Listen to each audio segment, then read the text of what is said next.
जय हिंद। देखिए 15 जनवरी 2023 को नेपाल में येती एयरलाइन का विमान क्रैश कर गया। अब उस समय हमको कुछ ज्यादा बताने के लिए था नहीं, क्योंकि वो विमान क्यों क्रैश किया अब वो उसका कोई डिटेल था नहीं यहाँ पे। अभी उस विमान का क्या कारण था डिटेल से उसका पूरी रिपोर्ट आ गई है, जांच की रिपोर्ट आ गई है, और हम आपको इसमें बताते हैं कि कैसे एक पायलट की छोटी सी गलती पूरी जहाज को ले डूबा, उसमें बैठे 72 लोगों की जान चली गई यहाँ पर। तो पूरी रिपोर्ट आ गई है, उस पूरी रिपोर्ट में आपको समझाते हैं कि आखिर उस दिन क्या हुआ था येती एयरलाइन के साथ, और केवल लैंडिंग के 15 सेकंड पहले कैसे विमान दुर्घटनाग्रस्त हो गया।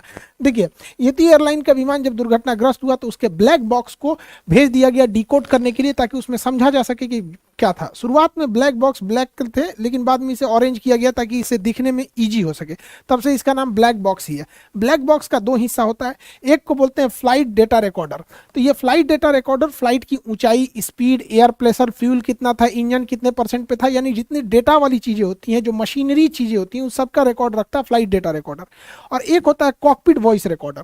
कॉकपिट वॉइस रिकॉर्डर जो होता है सीवीआर, दोनों पायलट क्या बात कर रहे हैं, एक दूसरे को क्या ऑर्डर दिए, ये दोनों को रिकॉर्ड किया जाता है। ये दोनों को इसलिए है कि मान के चलिए पायलट ने कहा कि इंजन एक मतलब इंजन का पावर बढ़ाओ, इसने कह दिया हम बढ़ा दिए, और उसने बढ़ाया ही नहीं, तो कैसे पता चलेगा कि किस पायलट की गलती है। तो यहां तो रिकॉर्ड हो जाएगा कि कैप्टन ने जूनियर से कहा कि पावर बढ़ाओ, और उसने बढ़ाया या नहीं बढ़ाया वो फ्लाइट डेटा रिकॉर्डर में पूरी रहेगी। तो मशीनरीज की जानकारी इसमें, और क्या बात कर रहा है इसकी, जब इन दोनों को मैच किया गया तब पता चला कि कितनी एक छोटी सी लापरवाही ने कैसे इसकी जान ले लिया। देखिए एक बार इसकी ब्रीफिंग समझते हैं। नेपाल में जो नेपाल का शहर काठमांडू, काठमांडू नेपाल की राजधानी है। तो काठमांडू नेपाल से पोखरा जा रहा था ये जहाज। पोखरा एक पर्यटक जगह है नेपाल का, काठमांडू के बाद काफी फेमस जगह है। ये पोखरा एयरपोर्ट में इतने लोग जा रहे थे पैसेंजर, ताकि उसके नया पुराने एयरपोर्ट की जगह पे अब नया एयरपोर्ट बनाया गया था। 15 दिन हुआ था इस एयरपोर्ट के उद्घाटन, यानी 1 जनवरी 2023 को ही इस एयरपोर्ट का उद्घाटन हुआ था, पोखरा इंटरनेशनल एयरपोर्ट का। 15 जनवरी को यह घटना हो गई। काठमांडू से पोखरा जा रहा यह विमान महज 146 किलोमीटर की दूरी जाना था, जिसे लगभग 35 मिनट में वो ट्रेवल कर लेता।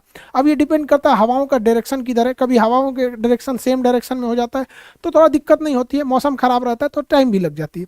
ये 10:33 पर उड़ान भरता है काठमांडू से, और 10:57 पे पोखरा पहुंच जाता है। 15 सेकंड और ये रुक जाता तो जहाज लैंड कर जाता। 10 से 15 सेकंड में ही जहाज लैंड कर जाता, लेकिन अंतिम वहीं पे दुर्घटना हो गया। दुनिया में जितने जहाज क्रैश किए ना, उसका 90% जहाज लैंडिंग के टाइम पे ही क्रैश किया। सबसे टफ प्रोसीजर होता है लैंडिंग का। उस जहाज में 68 पैसेंजर थे, 4 क्रू मेंबर थे, यानी लगभग 72 लोग थे। इसमें 5 भारतीय भी थे, 72 में ही 5 थे। इसमें से किसी को नहीं बचाया जा सका, और येती एयरलाइन का फ्लाइट 691 क्रैश कर गया। अब इसको डिटेल से समझते हैं कि क्रैश कैसे किया गया। तो देखिए किसी भी जहाज में 2 पायलट होते हैं। सीनियर को कहते हैं कैप्टन, जूनियर को कहते हैं फर्स्ट ऑफिसर। कैप्टन के लिए CAPT लिखा रहता है कैप्टन के लिए, और इस फर्स्ट ऑफिसर के लिए F.O लिखता है यहाँ पे। ये फर्स्ट ऑफिसर हो गए। कैप्टन में 4 स्ट्रिप्स होते हैं हाथ पे, और फर्स्ट ऑफिसर के 3 होते हैं यहाँ पे। कंधे पे भी कैप्टन के 4 स्ट्रिप्स लगी होते हैं, और फर्स्ट ऑफिसर के 3 होते हैं। समझ आ गया कि नहीं आ गया? तो ये कैप्टन का फर्क होता है यहाँ पे। कैप्टन जो होता है वो लेफ्ट साइड में बैठता है, और फर्स्ट ऑफिसर राइट साइड में बैठता है जहाज में। यहाँ पे इस जहाज को उड़ा रहे थे कैप्टन कमल उड़ा रहे थे, और फर्स्ट ऑफिसर जो थी वो अंजू थी। ये इनका बतौर फर्स्ट ऑफिसर इनकी लास्ट फ्लाइट थी। अगर ये जहाज लैंड कर जाता तो इनका प्रमोशन देके ये भी कैप्टन बन जाती, और 3 के जगह 4 स्टिप लग जाते। लेकिन इनका दुर्भाग्य था जो इनकी लैंडिंग नहीं हो पाई। इनके पति की भी येती एयरलाइंस में 2006 में विमान दुर्घटना में मृत्यु हो गई थी। तो काफी दुखद रहा इनके साथ, ये विमान में जो भी बैठे थे। अब इन दोनों पायलट के सूझबूझ से ही जहाज को पूरी तरह से उड़ाया जाता है, क्योंकि जहाज में इतने इंस्ट्रूमेंट होते हैं कि सामने भी देखना है, इंस्ट्रूमेंट्स को भी देखना है, प्रोसीजर भी फॉलो करना है, तो एक आदमी से नहीं हो पाता है। इसलिए उसमें 2 पायलट होते हैं, एक कमांड देता है, दूसरा उसको फॉलो कर देता है।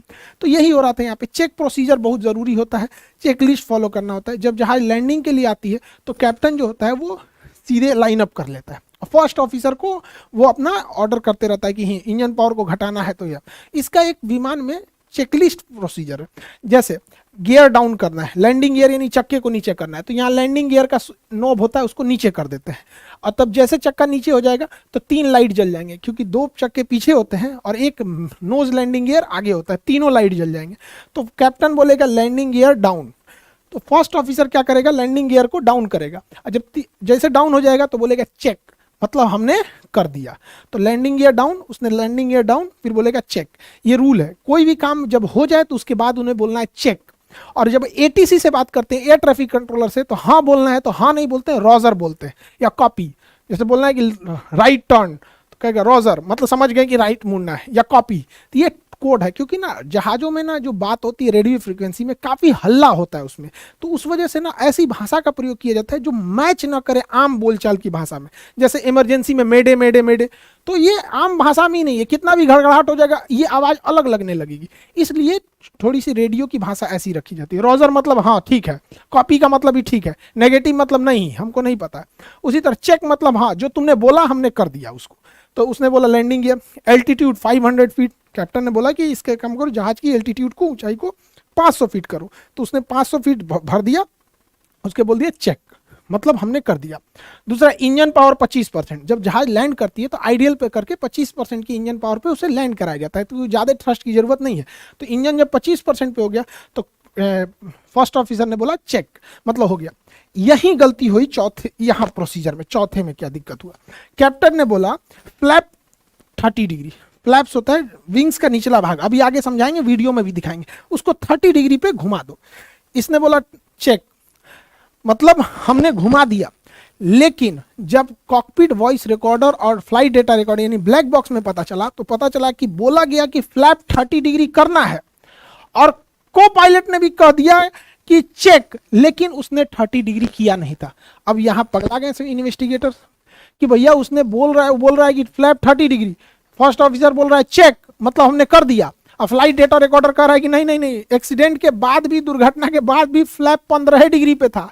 तब सब छाती पीट रहा है, ससुरात नहीं, जब फ्लैपवा 15 डिग्री पे था तो कौन बटन या दाब की इधरिया से बोल दिया कि चेक, मतलब ये दूसरा कोनो बटन दाब दिया है। इतना तो कंफर्म था। अब जांच के बाद पता चलती है, देखते हैं कैसे होता है, आगे समझिए। यहाँ पे देखिए, जैसे ये पोखरा एयरपोर्ट पे पहुंचे तो एटीसी एयर ट्रैफिक कंट्रोलर ने कहा कि आप रनवे 30 पे लैंड कर जाइए। अभी हम रनवे का भी एंगल बता देते हैं, 30 पे उतर जाइए। तो इन्होंने कहा कि हम रनवे 30 पे नहीं आ पाएंगे, हम घुमा के आते हैं रनवे 12 पर, रनवे 12 पर उतरेंगे। तो एटीसी ने कहा ठीक है, आप एयरपोर्ट का एक चक्कर लगाइए, इस साइड से उतरिए, और यहीं पे विमान दुर्घटना हो गया। एकदम सामने रनवे पे दिखाई दे रहा था रनवे पे, और वहीं दुर्घटना हो गया। किसी भी जहाज में फ्लैप क्या होता है, विंग्स का ये निचला हिस्सा जो दिख रहा है ये होता है फ्लैप, ये अंदर घुस जाता है। देखिए रहता ये बराबर है, लेकिन ये बाहर निकल सकता है, ये बाहर निकल सकता है, स्पाइलॉन पे बाहर निकल सकता है। थोड़ा सा निकलता है तो कहते हैं 15 डिग्री निकला है, और निकल गया तो कहते हैं 30 डिग्री निकला है।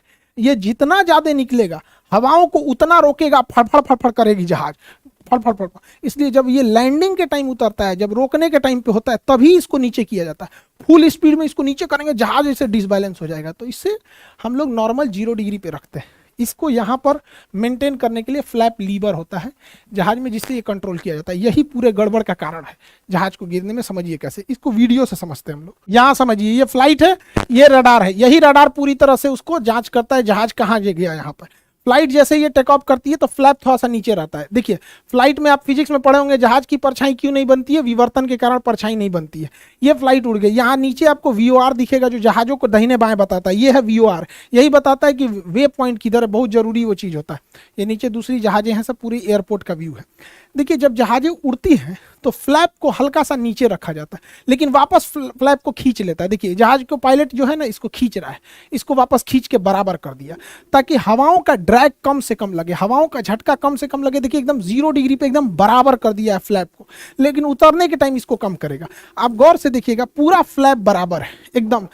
अगर बराबर नहीं रहेगा ना, इतना जोर से हवा लगेगा, बादलों से टकराएगा कि जहाज पलट जाएगा यहाँ पे, इसलिए इसे बराबर रख। देखिए एयरपोर्ट, अब इसको नीचे किया जाएगा, एयरपोर्ट के पास आ गया, देखिए इसको 15 डिग्री झुका रहा है। जैसे जैसे ये एयरपोर्ट के पास जाएगा, इसको और झुका के 30 डिग्री लेके चला जाएगा। अभी तो रनवे से थोड़ा दूर है, पास आएगा तो और एकदम नीचे कर देगा। अब ये नीचे से हवाओं को रोक के स्पीड कम करेगा, और जैसे ये लैंड कर जाएगा यहाँ पे, नीचे से हवाओं को रोकने लगा। अब ये ऊपर से स्पॉइलर खुल जाएगा, ये ऊपर से हवा को रोक रहा है, वो नीचे से हवाओं को रोक रहा है। फ्लैप बहुत जरूरी होता है, ये हवाओं, ये नीचे से रुकता है, स्पॉइलर ऊपर से। जब जहाज रुक जाती है तो स्पॉइलर को नीचे कर देते हैं और फ्लैप को भी रिट्रैक्ट कर लिया जाता है। बड़ा मेहनत से जहाज से एक एक वीडियो बनाना पड़ता है, ये सब चीज़ों को प्रॉपर एंगल से मिलेगा तब। कभी कभी बैठने के पता चलता है कि इस एंगल पे शूट करना चाहिए, उस एंगल पे उतना सीट ही नहीं मिल पाया प्रॉपर। तो आप ये फ्लैप को समझ गए कि फ्लैप रोकने के लिए बहुत काम करता है। स्पॉइलर ऊपर की ओर उठता है, वो ऊपर से हवाओं को रोकता है, ये नीचे से रोकता है। यही फ्लैप को नीचे करना था वहां पे। तो कैप्टन ने कहा वहां पर कि फ्लैप को 15 डिग्री डाउन कर दो। ये फ्लैप है, यहाँ पर फ्लैप को 15 से 30 करना था, 15 डिग्री के बजाय इसको और घटा के 30 करना था। तो कैप्टन ने कहा कि फ्लैप 30 डिग्री। तो कैप्टन ने कहा चेक, मतलब 30 कर दिए, लेकिन उन्होंने नहीं किया। उसको कैप करना चाहिए फ्लैप को नीचे, उसने कर दिया कंडीशन लेबर को नीचे। हो गया यहीं पे गड़बड़। उसने बोला चेक,